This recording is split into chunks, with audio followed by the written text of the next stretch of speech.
नेपाળમાં પૂરથી તબાહીમાં 1000થી વધુ લોકોના મોતની આશંકા સેવવામાં આવી રહી છે। 400થી વધુ વિદેશી પ્રવાસીઓ સહિત સેંકડો લોકો ગુમ પણ થયા છે।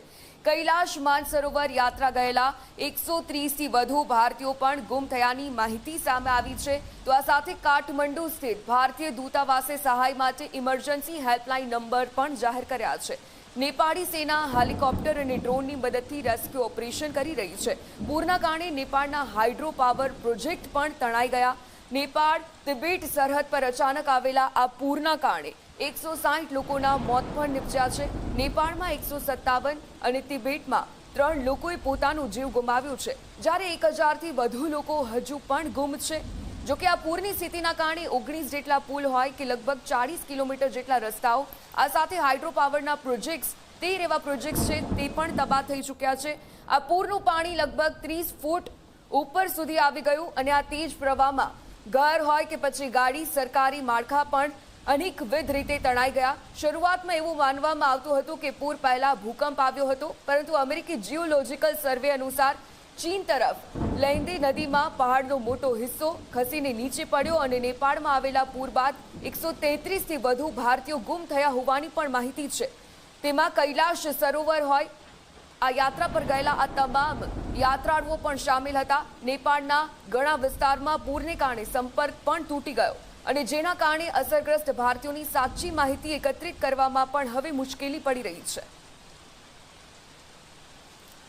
તો 1000થી વધુ લોકોના મોતની આશંકા સેવવામાં આવી રહી છે। જે રીતે नेपाળની સ્થિતિ છે, नेपाળ તિબેટ સરહદ પર બુધવારે સવારે અચાનક પૂર આવ્યું અને જેના કારણે કેટલાક મોતની વિગતો પ્રાપ્ત થઈ રહી છે। 13 હાઇડ્રો પાવર પ્રોજેક્ટ્સ પણ તબાહ થઈ ચૂક્યા છે।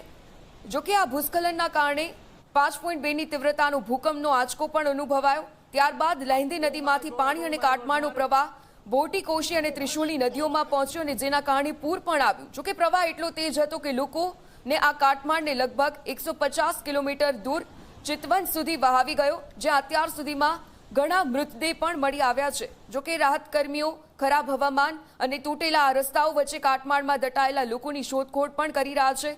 કૈલાશ માનસરોવર યાત્રા પર જઈ રહેલા આ બધા જ જે શ્રદ્ધાળુઓ હતા તેઓ પૂરની ઝપેટમાં આવી ગયા। नेपाળમાં ગુમ થયેલા લોકોમાં વિદેશીઓ પણ સામેલ છે।